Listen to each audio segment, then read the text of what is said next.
it might well be that if you're travelling particularly sort of slightly off peak and there's two of you, the deal will work out okay. And certainly, if you're looking at basically a minimum of £100 for a hotel in London, so you can obviously put that towards it. But no, the prices it used to be, and there might be one or two people out there who remember the fantastic bargain berths, where if you booked far enough ahead, you would get a berth for £19, and you'd be in a compartment with someone else, and someone of the same gender, and that was great. But nothing similar. And every time I look at it, I just think, I'm not paying that. I'll get up early and get the first train, or I'll get the last train, or whatever, rather than the sleeper. But I mean, I do hope that there's a sensible fare, and given the huge subsidies that Scottish taxpayers are paying towards it, it really needs to be used as much as possible.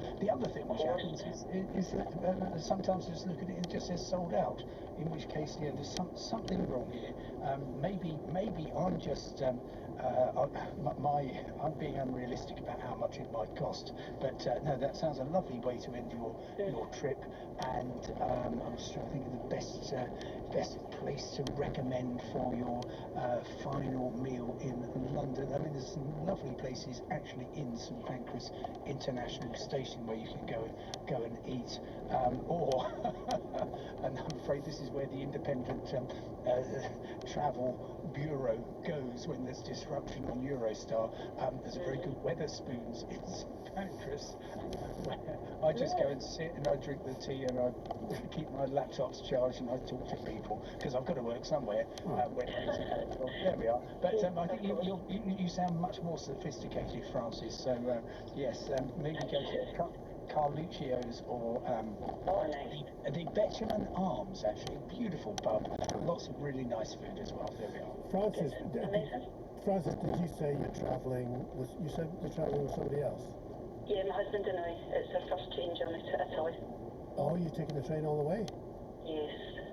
Oh, I usually have a train holiday around Italy.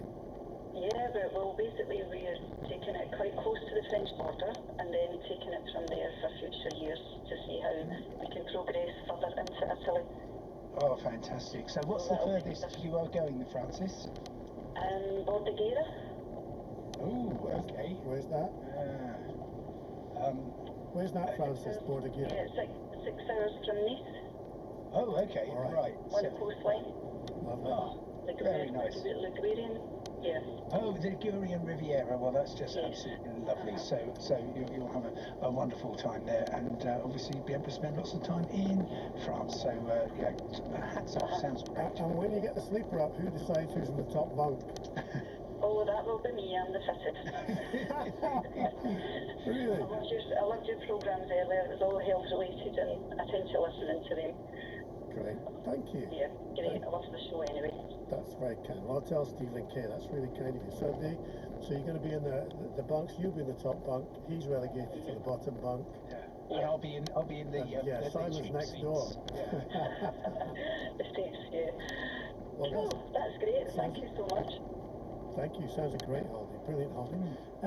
Text. This is, thank you. Richard says, I've got a question for Simon. I'm thinking about taking my wife to Jordan. This is an interesting question in November. Is it safe? How do you get around? Where's the best place to base ourselves to explore? Oh, fantastic. Well, look, Richard and anybody else, this is absolutely the time. This is the year to go to Jordan. The reason I say that is that since the terrible events of October 2023, Jordan has been completely off the map for cruise lines, and indeed a number of other operators as well. So previously the port of Aqaba down on the Red Sea was where loads of cruise lines went. They're staying away. A lot of the air links have been cut, most regrettably, but that means that this very beautiful, very historic, very friendly land is absolutely yours to enjoy to the full. And I recommend that people do. The only Foreign Office warning is against going close to the border with Syria, but it's a country I know well and absolutely love, and a place where actually they're really fond of British visitors, which is Unreservedly, November. The only warning I give you is, take a woolly because it's going to be quite cold there, and wrap up well. But you're going to have a superb time. So, in terms of where to base yourself, it's more a question of putting together an itinerary, and you might well wish to speak to a specialist travel agent about this, which is going to take you through all the sites, because they are all basically in a line going from north to south. At the very top is Jerash, wonderful old Roman ruins. Then you've got the capital Amman, which is obviously the place you will tend to fly into and out of. Close to there's the Dead Sea, which is absolutely fascinating.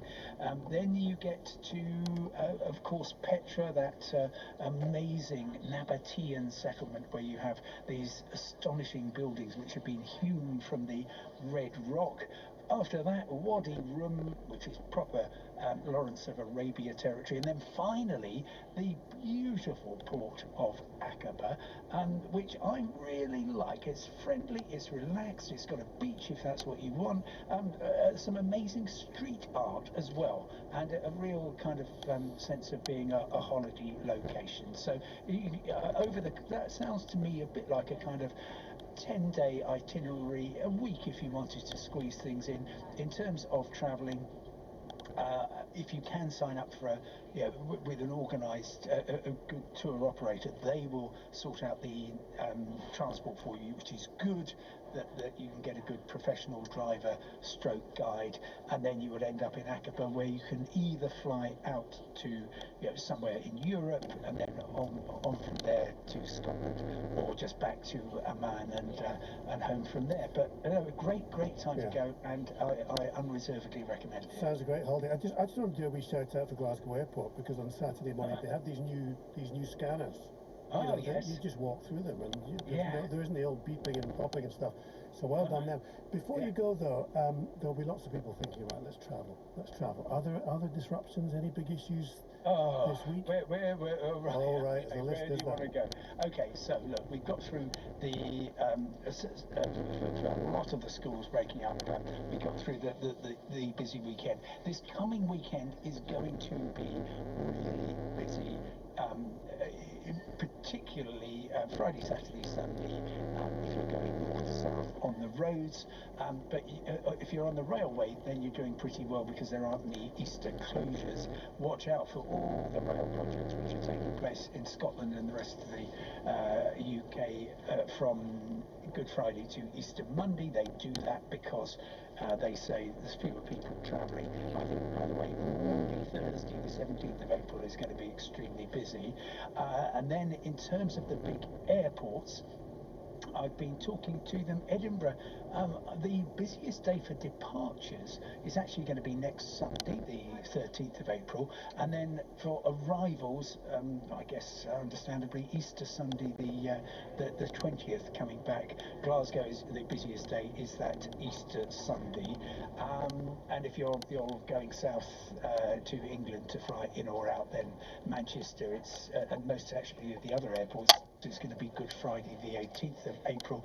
The big problem for anybody who's flying is air traffic control. We are facing the worst disruption caused by congestion in the skies in a quarter century. I've been talking to the bosses of the big airlines, and they just say, yep, it's going to be horrible. And doing the maths, it looks as though 1 in 3 flights